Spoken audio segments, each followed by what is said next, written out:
ಎಲ್ಲರಿಗೂ ಬೆಳಗಿನ ಶುಭೋದಯ. ಇಂದು ನಾವು ಕನ್ನಡ ಜ್ಞಾನಪೀಠ ಪುರಸ್ಕೃತರನ್ನು ಪರಿಚಯಿಸಲಿದ್ದೇವೆ. ಜ್ಞಾನಪೀಠ ಪ್ರಶಸ್ತಿಯು ಸಾಹಿತ್ಯ ಲೋಕದಲ್ಲಿ ನೀಡಲಾಗುವ ಅತ್ಯುನ್ನತ ಮತ್ತು ಅತ್ಯಂತ ಪ್ರತಿಷ್ಠಿತ ಸಾಹಿತ್ಯಿಕ ಗೌರವವಾಗಿದೆ. ಈ ಪ್ರಶಸ್ತಿಯನ್ನು 1961ರಲ್ಲಿ ಭಾರತೀಯ ಜ್ಞಾನಪೀಠ ಸಂಸ್ಥೆಯ ಸಂಸ್ಥಾಪಕರಾದ ಸಾಹು ಶಾಂತಿಪ್ರಸಾದ್ ಜೈನ್ ಅವರ ಜನ್ಮದಿನದ ನೆನಪಿಗಾಗಿ ಸ್ಥಾಪಿಸಲಾಯಿತು.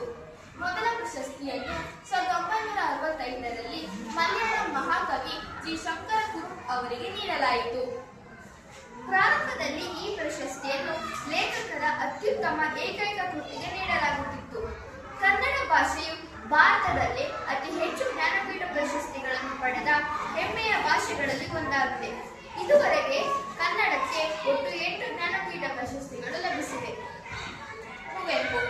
ಕುವೆಂಪು ಅವರು ಕನ್ನಡಕ್ಕೆ ಮೊದಲ ಜ್ಞಾನಪೀಠ ಪ್ರಶಸ್ತಿಯನ್ನು ತಂದುಕೊಟ್ಟ ರಾಷ್ಟ್ರಕವಿ. ಇವರ ಶ್ರೀರಾಮಾಯಣ ದರ್ಶನ ಮಹಾಕಾವ್ಯಕ್ಕೆ ಈ ಗೌರವ ಸಂದಾಯವಾಯಿತು. ಇವರು ಕರ್ನಾಟಕದ ರಾಜಗೀತೆಯಾದ ಜಯ ಭಾರತ ಜನನಿಯ ಕಲಿಜಾತ್ರೆಯನ್ನು ರಚಿಸಿದ್ದಾರೆ.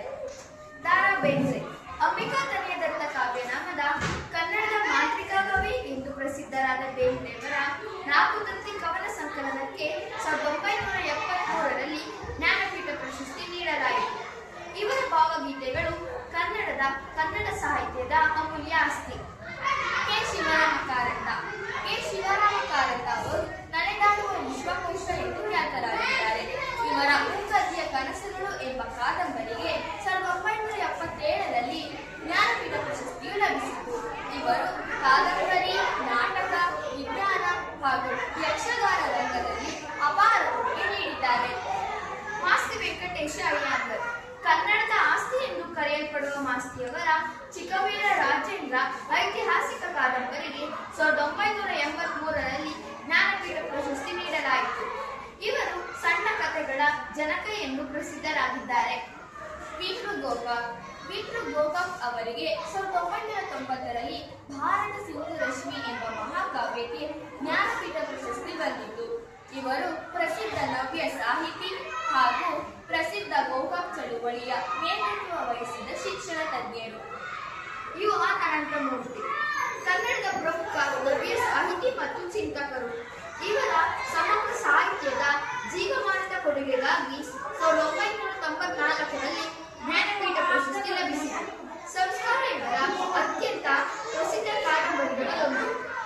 ಗಿರೀಶ್ ಕಾರ್ನಾಡ್ ಅವರು ಅಂತಾರಾಷ್ಟ್ರೀಯ ಮಟ್ಟದಲ್ಲಿ ಖ್ಯಾತಿ ಪಡೆದ ನಾಟಕಕಾರ, ನಟ ಹಾಗೂ ನಿರ್ದೇಶಕ.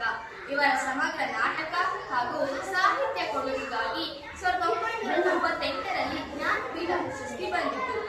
ಯಯಾತಿ, ತುಗ್ಲಕ್, ಹಯವದನ ಇವರ ಪ್ರಮುಖ ನಾಟಕಗಳು.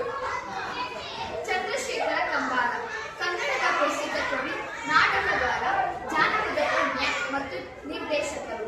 ಇವರ ಸಮಗ್ರ ಸಾಹಿತ್ಯದ ಕೊಡುಗೆಗಾಗಿ 2010ರಲ್ಲಿ ಜ್ಞಾನಪೀಠ ಪ್ರಶಸ್ತಿ ನೀಡಲಾಯಿತು. ಧನ್ಯವಾದಗಳು.